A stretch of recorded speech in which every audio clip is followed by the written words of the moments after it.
Okay lang, ayan. Go. Kasi yung apple sauce. Okay lang, ayan. Kasi yung apple sauce. Okay lang, ayan. Welcome back mga kaaldab. Ito na naman po ang inyong lingkod, si Mr. Destiny. At magbibigay po tayo ng pinakamainit na update po ngayon sa social media. May narinig po kayong boses ni Mengay? Oops, issue na naman yan, Mr. Destiny. Marami ka na naman talagang, kumbaga, naiisip na hindi ka panipaniwala. Well, parang boses nga po talaga ni Mengay, no?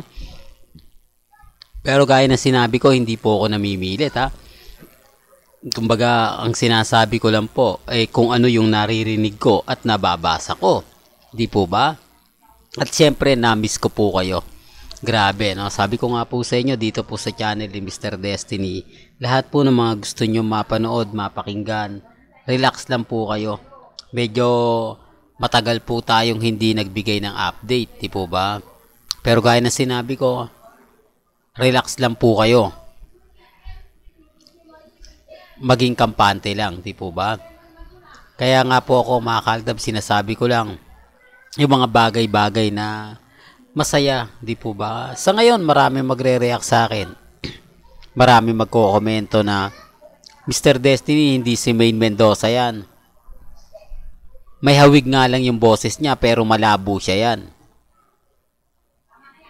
Remind ko lang po wala pong pilitan. Kung ano po yung sa tingin po nila, kung ano po yung sa palagay nila. Di po ba? Yun naman po yung isa sa lagi kong pinapaliwanag. Yun naman po yung isa sa lagi kong sinasabi. Dito naman po kasi sa channel ni Mr. Destiny, kung ano lang po yung napapanood ninyo, nababasa ninyo, napapakinggan, relax lang po. Ako naman po, hindi naman po ako basta-basta nagre-react, nagko-komento. Ang importante lang naman po sa akin ay makapagbigay ako sa inyo ng update. Ang dami pong video ngayon na kumakalat kay Alden. Pumapabor na talagang sa Aldab Nation. Pati mga photos, di po ba? Bakit kaya, ito yung sinasabi ko na taas na yung pagpo-post mo. Yung tipong naipagmamalaki mo yung mga post mo sa Instagram, sa Twitter, sa Facebook na hindi po magawa o hindi po ginawa ni Congressman Arjo. Sinasabi ko lang po yung totoo sinasabi ko lang po para lang po sa kaalaman ng lahat. Lalo na po sa bumibisita sa channel natin. Gaya nga po na sinasabi ko sa inyo, may mga bagay-bagay po na mahirap ipaliwanag. May mga bagay-bagay po na kalmado lang po tayo, kampante, di po ba? Ako masaya po ako mga kaaldab kahit anong sabihin nila na Mr. Destiny, hindi yan si Maine Mendoza. Okay lang, wala naman pong problema ron. Gaya nga po ng pinapaliwanag ko, mga mamis, mga titas, mga senyor lang po ang po pwede magbigay sa akin, ang pwede lang pong magbigay ng o yung magpatotoo. Di po ba? Tanging true-blooded Aldab Nation lang. Pero gaya na sinabi ko, doon sa mga gigil na gigil, wala naman po silang update Di po ba? Puro mga post nila, mga hindi halatang halata naman po, di po ba?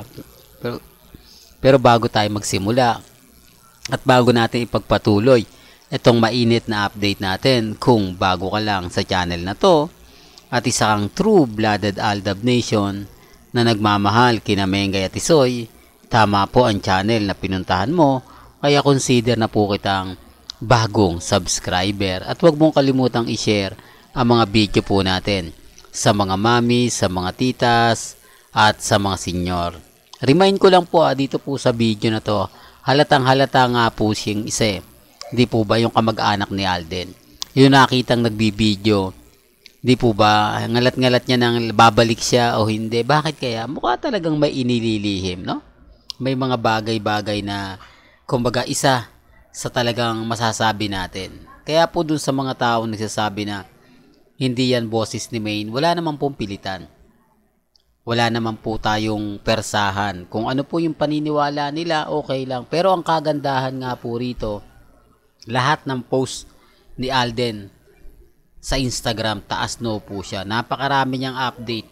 Napakarami niyang binibigay na kaganapan. Pero si Congressman at si Mengay po ba meron? Hindi, para lang klaro. Para lang po sa kaalaman ng lahat. Ilang araw pa lang si Alden pero namamayagpag na yung maraming photos. Di po ba? Pansin nyo naman po at siguro naman hindi nyo po pwedeng sabihin na naku, fake news yan si Mr. Destiny, hindi totoo yan. Hindi nyo po pwedeng sabihin yan dahil siguro naman po napapanood ninyo at nakikita naman po ninyo. Pero gaya na sinabi ko, doon po sa mga pinapaliwanag ko, sa mga sinasabi ko, bahala po kayo kung sino yung paniniwalaan po ninyo. Kasi nag-post sa mga Armin, hindi po ba, mga throwback.